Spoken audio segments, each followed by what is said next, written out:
Welcome back, everybody. So today we're going to have another video on our Appeal to the Masses series. This is Bud Ice. Now this is made by Anheuser-Busch. Okay, this one does show the IBUs.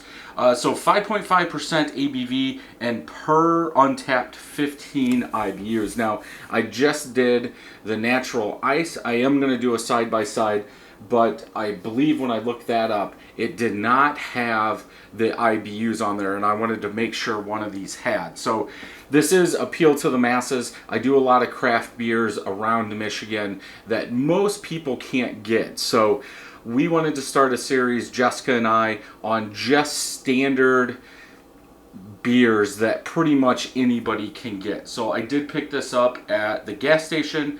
This was $1.19. I have to say, I could be wrong, but back in my early 20s, we used to drink 40 ounces of Bud Ice.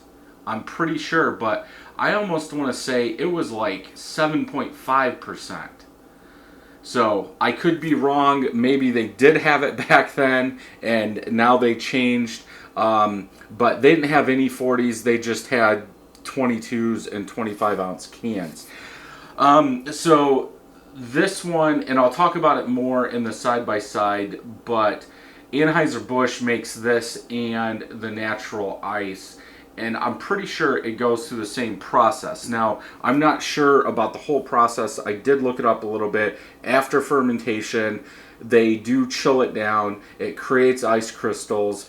My guess is they take those out, which is going to be the water, because the water is going to freeze before the alcohol, and that's going to up the ABV of the beer. Now, about the smoothness, both of these claim smooth. I don't know if taking water out of a beer is going to make it smoother. If anything, I would think it would make the body thicker, but I've never made an ice beer, so I don't know if that's the case. They do say premium, and they do call this a lager. So if somebody for the first time was looking at this, I think they would say Bud Premium Ice Lager. But Bud Ice is, I guess, what it goes by. So let's go ahead and get this open, get it into the glass, and see what we get. Again, I will do a side-by-side of the natural ice and this, just to see. They're made by the same people, but we'll see if there's any differences. ABV is different, so we'll see what that does. I will also be picking up more, so if there's any standard beers that you would like to see me review, leave a comment down below and I will try and get them. No head. What bubbles I do have around the outside are white. Color, I would say goldenish. Lightly golden yellow. Filtered beer, very clear. Medium bubble level in there. Let's go ahead and smell. Oh, almost got it in my nose. A little weediness, a little cracker, a little sweetness.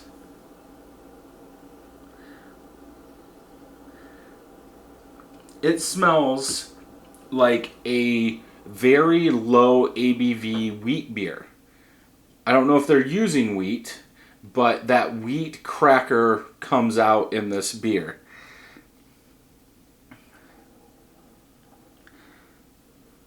But the sweetness is also. So let's go ahead and taste, see what we get.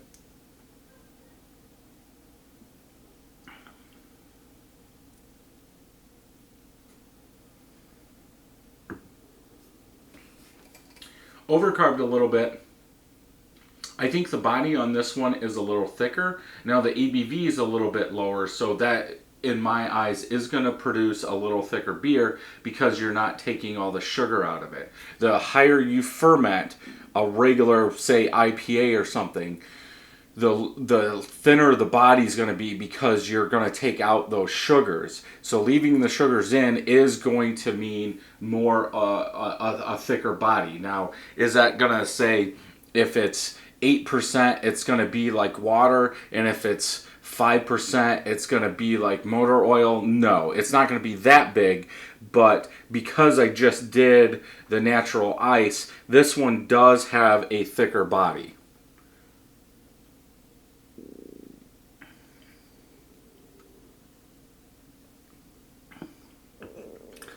Now this one does taste smoother. Smoother. I still don't think it's balanced very well. I think 15 IBUs for that cracker wheat that I'm getting, the IBUs need to be turned up some more. Some more bitterness has to be introduced. There is some sweetness in there. Aftertaste is more weedy than anything.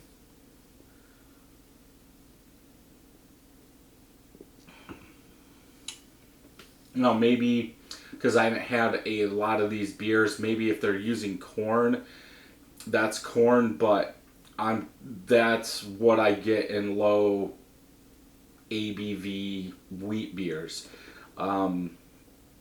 Again, there's not a lot of taste. If you're into that cracker, into a little wheat with hardly any bitterness, with some sweetness, I think it's good. You're not going to get any alcohol, 5.5. No.